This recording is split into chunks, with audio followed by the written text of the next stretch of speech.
Silent Hill 2 is a very special game for many reasons, and one of those reasons is its multiple endings. Like certain other narrative-driven games, Silent Hill 2 does not have a set or a canon ending. What this means is that if I play the game and you play the game, then we could both get entirely different endings that completely change our view of the story. Typically, when discussing the endings to the game, people talk about the three so-called main ones. In the in-water ending, James, upon realizing and recognizing finally that he killed his wife, he drives his car into the lake, taking her body with him, thus ending his own life. In the Maria ending, James decides to stay in Silent Hill with Maria. Maria in the game is a sort of phantom version of Mary generated by the town, and James decides to live out his days with her. And then finally in the Leave ending, James leaves the town of Silent Hill, taking the little girl Laura with him, and then together the two of them are implied to go off and start a new life. There's a fourth ending to the game which isn't present on every release, the Rebirth ending, in which James attempts to revive his wife. Then there are two more endings. There's the UFO ending and the dog ending. Typically these last two endings are derided as joke endings. They're not treated as seriously as the others. In the UFO ending, James is abducted by aliens along with Harry Mason, the protagonist of the first game, and then in the dog ending, James finds out who's really behind the events of Silent Hill 2. Quite frankly, it's somewhat baffling to me that people talk about these endings as if they are only jokes. Oh man, it's crazy and zany, so therefore it can't be canon. But that's the beauty of the entire situation. There is no canon ending. There is no official ending to the game.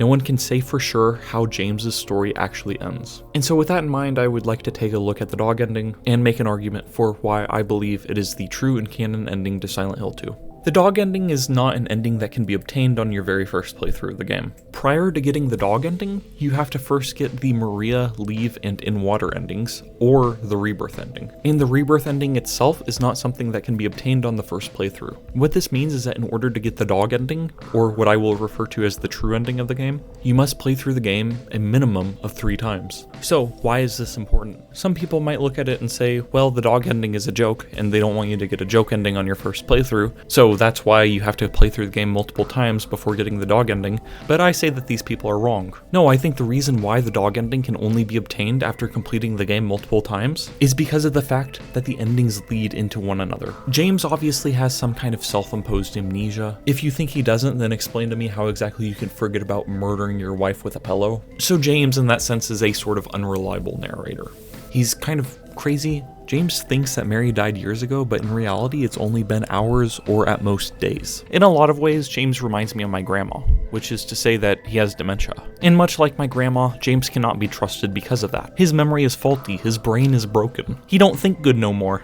So why is it that you can't get the dog ending on your very first playthrough? Well, because James's dementia hasn't fully set in yet, that's why. If James can forget murdering his wife, then he can forget literally anything. And so if the entire town is some sort of psychic manifestation of his deepest, innermost thoughts, it stands to reason that if James forgot about murdering his wife, then it would just play Silent Hill 2 on loop until he actually figured things out. So that's what the dog ending is. The dog ending is James fully figuring things out. And I understand why people may be skeptical of this view of things. I understand why they may think I'm crazy or why I myself have dementia, but I promise you, I don't. So let's actually talk about the dog ending.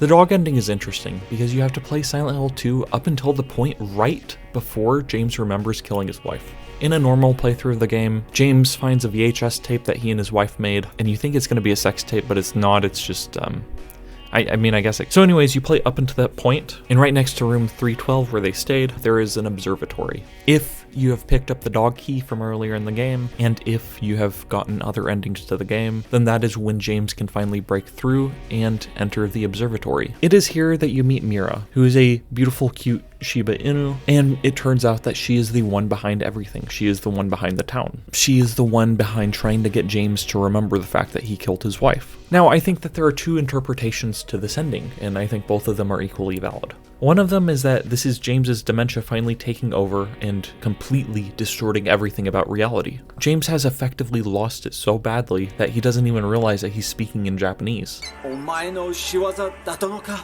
If you buy into this interpretation, then essentially, you think that James has gone so far that he is perceiving enemies as being Shiba Inus. But I am not entirely sold on this interpretation. And the reason why is simple. It's because I'm smarter than everyone else. See, in order to understand my interpretation of the game, we have to look at another Silent Hill game, Silent Hill Shattered Memories. That game features a dog ending. Shattered Memories is essentially an alternate retelling of the very first Silent Hill game. So, in the dog ending to this game, Cheryl herself is the dog. There is no Mira, there is only Cheryl. And so, like I said, Shattered Memories is considered an alternate universe style game. It is considered a different version of Silent Hill 1. But, what if it is trying to convey something about the character of Cheryl as found in Silent Hill 1 and 3? What if, as in the alternate universe, what if the dog, Mira, is actually representative of Cheryl from the main universe? Now here's where things get interesting. Cheryl is essentially the mother of God in the Silent Hill universe, but also she is the god of the Silent Hill universe. Here's a handy little chart that I made for another video like several months ago. I'm glad I made this freaking chart, glad I had it ready. So it is Cheryl's powers that trigger the events of Silent Hill 1 in the first place. As a result, it makes sense that these are the same powers that are responsible for Silent Hill 2. So if you look at it in that sense, if Mira is truly representative of Cheryl, then you can see that the dog ending is actually much more than a joke ending. The dog ending is actually James recognizing Cheryl's influence on his life and on the town of Silent Hill. Without the dog ending for Shattered Memories, there is no reason to believe that the dog ending for Silent Hill 2 has any weight, and I understand why people may feel that way. But with the dog ending of Shattered Memories, this changes everything, and it gets even deeper. Cheryl in the first game has a fear of dogs. This is why the dogs in Silent Hill 1 are presented as being skinless. They look a lot like one of my friend's cats. They are skinless and they are disgusting creatures. And they are scary. So that is why people think that Cheryl is scared of dogs, is because they're scary. But my dogs are nice. So you fight dogs in pretty much every Silent Hill game, but this dog at the end of Silent Hill 2, the one that is in charge of everything, is not scary. Mira is very nice and cute. So what if to Cheryl, Mira is not scary on the surface, but she is scary because of what she represents? What if Cheryl is afraid of her own godlike abilities? In Silent Hill 3, Heather, who is a form of Cheryl, repeatedly states that she just wants to be normal. She just wants to be left alone. She doesn't want to be stalked by some weird man who farts around her. My name is Douglas Carter. I'm a detective.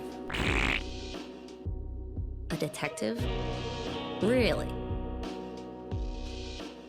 Well, nice talking to you. She doesn't want to be stalked by some uncool old man. She just wants to be a normal teenage girl. She likes bread. It's bread, she whispers into the camera. It's bread. So what if this is the real reason why Cheryl is scared of dogs? Because she knows about Mira. If Mira is another form of Cheryl, then it makes sense why she would be terrified. There's a very real connection between Cheryl and Mira, and I'm so freaking exhausted of the Silent Hill fandom not recognizing it. These characters are the same. So what does this mean for James? In the dog ending, James stumbles into the dog's realm. It's a realm of buttons and giant computer screens and levers. And it is through this that Mira controls every ounce of Silent Hill. Upon recognizing who is in control of this situation, James finally relinquishes his grasp. He falls down to his knees and bows his head. And it's at that point that Mira the dog comes over and licks him. In a way, James receives forgiveness. He receives love from the dog. James was a broken man, he was a hurt man, but finally he has found someone who will love him and accept him for who he is. So in this way, I think that Silent Hill 2's dog ending is not only the true ending, but it's actually the happiest ending. So my previous video entitled Silent Hill 2's happiest ending is actually a lie. If Mira really is a form of Cheryl, then this ending to Silent Hill 2 is a kind of foreshadowing for Silent Hill 3, isn't it? And Silent Hill 3 deepens the lore a little bit more. Let's talk about Minmo. In Silent Hill 3, you see advertising stapled around the subway for Minmo the cat. Minmo Cat Foods is a cat food manufacturer. Now, I don't really have anything to say about this except that it is a cat, and Mira is the dog, so surely there's some form of connection between the two. But alas, there isn't much to be said for Minmo, seeing as how this was a plot point that was dropped as soon as it was revealed. It has not been picked up since, and my only hope for the Silent Hill 2 remake is that it will reintroduce Minmo as a character, and will further elaborate on Mira the cat. Mira the dog. Am I saying her name right? Mira. Is the dog's name supposed to be Myra or Mira? Anyways, this has been my interpretation of Silent Hill 2's true ending, the dog ending. Thank you all for watching. I would very much appreciate it if everyone in the comments would be willing to lend their support by my theory by posting things that I may have missed. And please, Keep it serious. This is a serious video about a serious topic. Any trolls will receive a rude talking down to, I guess. I'll call you a fool. I'll call you a troll. I'll say you smell bad. I'll say that I'm gonna come to your house later with a pillow, and not in a sexual way, but in a smothering way. If you leave a silly comment on this video, and you're sick, well, you better count your days, buddy. Won't be long before I find your address and come to your house with a pillow. And I'm gonna do what my idol James did to his beloved wife. Only I'm gonna do it to you. Blah. So thank you for watching. Let me know your favorite dogs down below. Thank you for watching. I don't have dementia, so thanks for watching. By the way, I don't have dementia. Thank you for watching, and have a nice night. I don't have dementia. I don't have dementia. I don't have dementia. Like my grandma. Unlike my grandma, I don't have dementia. Unlike James Sunderland, I don't have dementia. I don't have dementia. I don't have dementia. Unlike James Sunderland, I don't have dementia. Unlike James Sunderland, I have dementia.